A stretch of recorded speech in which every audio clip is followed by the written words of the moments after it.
Just had a flood not long ago. This is Barrows Falls, down through there. And there's debris up on this bridge when the water flew over this rail here.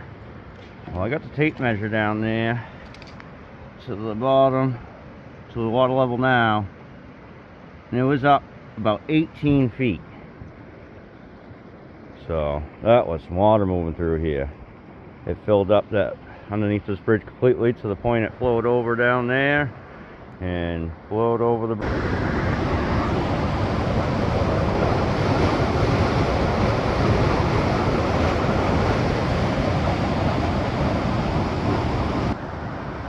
Water going over that bridge. 18-foot swell. That's a lot of water. So, all right.